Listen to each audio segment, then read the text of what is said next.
The price of freedom is death. We're coming to get our check.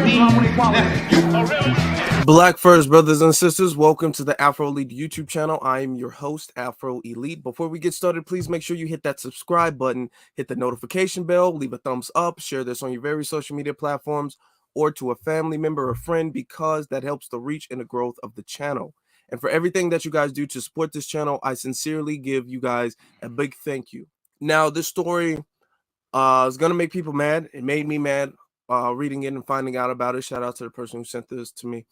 I'm going to say this doesn't have a happy ending. It doesn't. But it is something that I feel like is being swept under the rug, and it's a problem that exists in the public schools and daycares and things like that that we send our children to, that we have to be very aware of. So I have to project the story. I have to let people know about the severity of the condition that we're in, because we are in a race war and they target the children. So I'm just warning you guys that this isn't going to be a very polite story. This isn't going to be a happy ending at the end of it, unfortunately. But without any further ado, let's get into it. Now, the first thing I would like to say is that the New York Post, I take with a grain of salt many times because of their right-wing angle that they like to point out, but verifying that this doesn't really have that here. So it starts off by saying, Connecticut teachers thought 5-year-old boy who collapsed during recess was just playing dead. Okay, so this is a lawsuit. This is a picture of the child named Romeo Pierre Louis. Okay, the article says, a 5-year-old Connecticut boy suffered a fatal collapse during a school recess as nearby teachers ignored him, thinking he was pretending to, quote, play dead, a new lawsuit charges. The bereaved mom and dad of little Romeo Pierre Louis in West Hartford say in court documents that their son died at the Charter Oak International Academy in April 2022 because of negligence by the school in town. Romeo was lying on the ground for nearly 10 minutes without receiving medical attention, despite several teachers being within eyesight, says the lawsuit filed last week, according to the Hartford Courant. Several of the Tykes classmates told teachers about Romeo's collapse, but the educators assumed he was playing a game with the children called, quote, play dead, the suit claims. A police report affirmed the children are known to play this game during recess. Now, I'm going to stop it right here and I'm going to just give my 2 cents. Even if the students are known to play this game during recess, if multiple students have come to the teachers and say, hey, he's not playing, he really needs some help, none of the teachers stop to be like, okay, let me just make sure he's not playing for 10 minutes. I can see if this was 1 or 2 minutes and then after the 3rd minute, like, oh, wow, he's really not moving. But they let him lie on the ground for 10 minutes without giving him any sort of assistance. Here is another picture of little Romeo.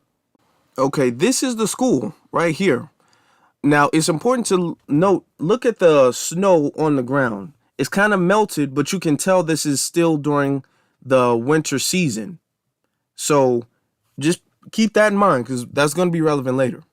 This is some of his family members at a vigil at the playground where he died.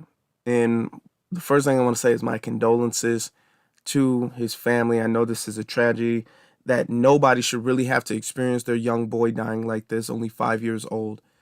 But notice that the woman has a coat on as well, too. We're going to get into that in a minute. His death was classified by the state medical examiner as cardiac channelopathy, Bermuda syndrome, CSN5A variant.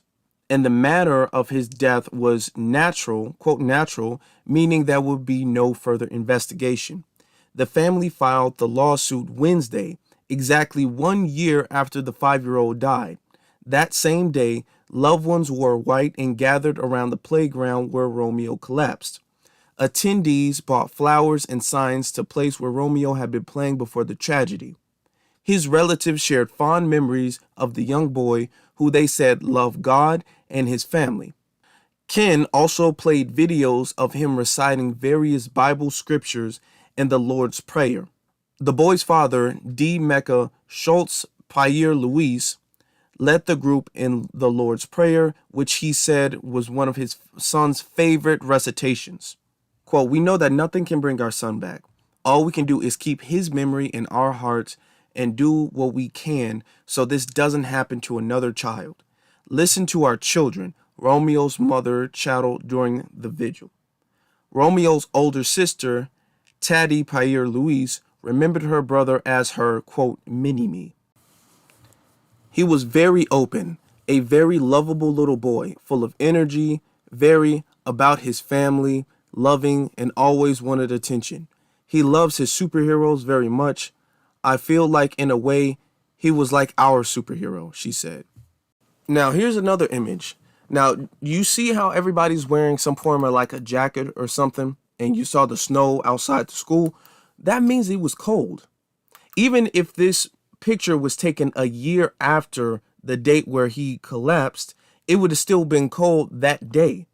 So he's lying on the cold ground, and they said he was playing dead. That's why I'm showing you these images and pointing out the fact that it's cold. It's not like it's a warm summer day where anybody wouldn't mind just laying in the grass. It's cold outside where people need jackets. In response to the lawsuit, West Hartford acting superintendent Annie Morrow told the Courant said he and district officials have Romeo in their thoughts. And I'm sure they do because they're being sued because of his death. Quote, "This tragedy has deeply affected the Charter Oak International Academy community, and the school district continues to make grief support and emotional assistance available to any student or educator who needs it. Due to the pending legal claims, the school district will refrain from further comment," Morrow said in a statement. West Hartford Corporation Counsel Dallas Dodge said because of the legal process, the town and Board of Education will not be commenting beyond extending their condolences to the family. The message of this is to make sure that you guys are aware of, I guess, the environment that you're sending your kids to. I understand that, you might need to send your kid to daycare. You might need to send your kid to school. And I'm not like trying to beat up on you. No, you have to do that. No, but I'm just trying to say, like, you need to make sure that the teachers know that neglect is completely unacceptable. You need to, before you send your kids to whatever daycare or whatever after school program or anything like that, you need to do your due diligence, need to do your research to make sure that this daycare does not have a history of neglect or abuse, or this school doesn't have a history of neglect or abuse or anything like that before you send your kids there. And if they do, then you might just have to, find another way, something like that. But you just can't send your kids anywhere. I'm not blaming the parents for this type of situation. I'm not saying it's the parents' fault. I'm just saying that there is something that we all can learn from this type of situation, and make sure that you're there on the teacher's neck, because oftentimes when parents leave their children to the supervision of the teachers, and it'd be like, okay, whatever happens, that's cool, you're in charge of them, I'm coming up at 3 o'clock, 4 o'clock to pick the kids up, and that's it. When you don't go in and visit all the time, go to every single parent teacher conference, go to every like event and everything, if you're not active in the school as a parent, then the teacher is going to feel like, oh, well, the parents don't care. So it creates this environment where neglect can happen, because the teacher doesn't have, oh, if anything happens to this kid, it's going to immediately get back to the parent, and I'm going to, get put on the grill for that. And I'm going to get put on blast for that. So I need to make sure that this kid is, everything is straight with this kid. And you notice, if I don't know if your parents are not, but you notice if the more active you are as a parent in the schools, the less likely things like this can happen. And I'm not saying that if the parents, I don't know if the parents were active or not in this situation.